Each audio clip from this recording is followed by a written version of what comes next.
Je vais commencer cette vidéo par une question simple. Quand vous tapez quelque chose dans un outil d'intelligence artificielle gratuit, est-ce que vous savez où va cette information? La plupart des gens ne se posent jamais la question. Ils écrivent, ils obtiennent une réponse, ils passent à autre chose, et c'est exactement là que se cache le danger.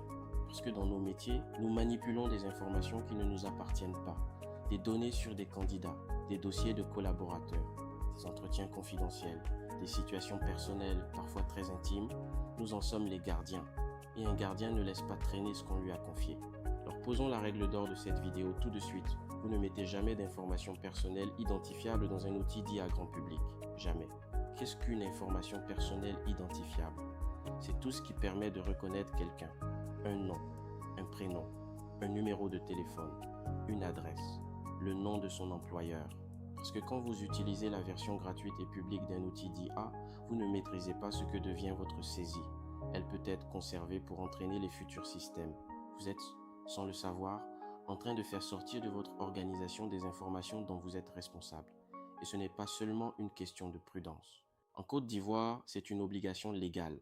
Depuis 2013, notre pays dispose d'une loi sur la protection des données à caractère personnel. Et cette loi a désigné une autorité chargée de la faire respecter. C'est l'ARTCI qui joue ce rôle d'autorité de protection. Dès lors que vous collectez ou exploitez des données identifiantes, vous devenez un responsable de traitement avec des obligations précises auprès de l'ARTCI. RTCI dispose d'un véritable pouvoir de sanction et certains manquements peuvent même tomber sous le coup du code pénal ivoirien. Copier un CV complet dans un outil d'IA gratuit, c'est s'exposer à un manquement à cette loi. Vous faites sortir des données sans aucune garantie légale. Et ce n'est pas propre à la Côte d'Ivoire. La plupart des pays de la zone UEMOA ont adopté des lois similaires. Le principe reste le même partout. Je ne veux pas vous faire peur au point de ne plus rien oser faire. La peur n'aide pas. La méthode, oui.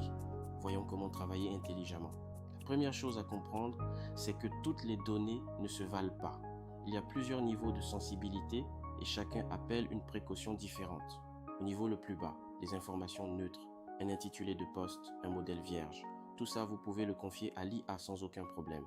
Au niveau intermédiaire, des informations internes anonymisées, des tendances ou chiffres globaux. C'est utilisable si vous avez bien nettoyé l'information.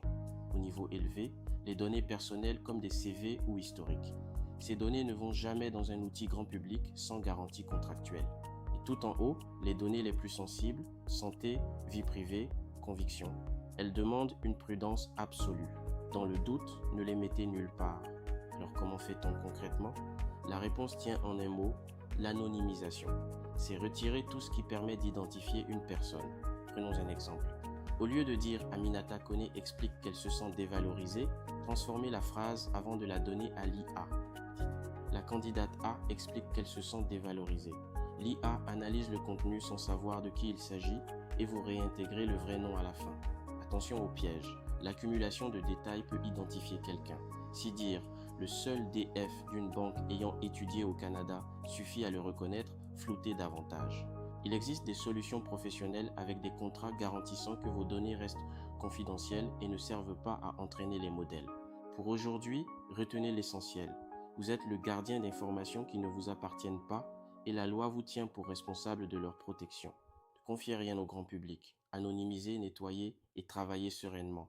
Ce simple réflexe vous place au-dessus de la majorité des utilisateurs. Dans la prochaine vidéo, nous verrons comment expliquer l'usage de l'IA à votre direction sans créer de méfiance. On voit ça ensemble.